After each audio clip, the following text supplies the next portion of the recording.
मध्य प्रदेशमध्ये पोलिसांच्या गोळीबारामध्ये 5 आंदोलकांचा मृत्यू झाल्यामुळे स्थानिक शेतकरी चांगले संतापलेत।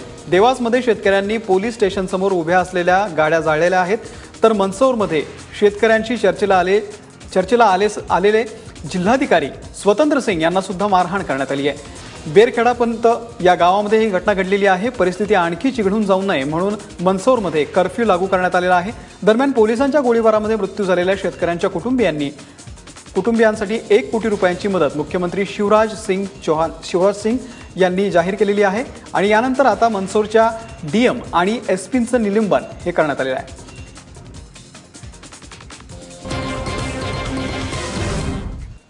दरम्यान देवासमधील परिस्थिती नेमकी कशी आहे याचा आढावा घेतला आमचे प्रतिनिधी मृत्युंजय सिंग यांनी।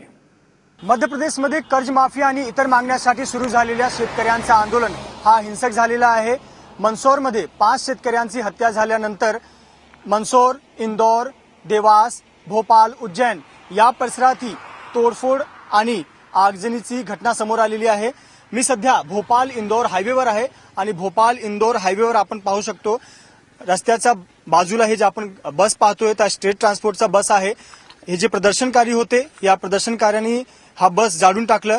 काल संध्याकाळची घटना आहे जेव्हा हे प्रदर्शनकारी या रस्त्यावर रस्ता रोको करत होते आणि त्याचवेळी जे बस इथून भोपाल ते इंदौर जात होते या बसला जाळून टाकलं। या बसमध्ये लोक होते, महिला होती, जे मुलं होते, पण सगळ्यात पहिला पत्थरबाजी केली आणि नंतर लोकांना बाहेर काढला आणि नंतर हा बस जे आहे बस जाळून टाकला। सरकारचं असं म्हणणं आहे की लोकांनी शांतता ठेवावं। सध्या इतर कोणी अप्रिय घटना होऊ नये याच्यासाठी सरकार प्रयत्न करत आहे, पण जशा प्रकारे प्रदर्शनकारी प्रदर्शन करतायत नक्कीच आज तिसरा दिन आहे आणि लोकांचं लक्ष लागलेलं आहे की आज काय होतंय। पण या परिसरात जे इतर सुरक्षा बल आहेत, सीआरपीएफ आहे, रॅपिड ऍक्शन फोर्स आहे, तेही दाखल झालेले आहेत। कॅमेरामॅन सचिन शिंदेसह मृत्युंजय सिंग, एबीपी माझा, देवास।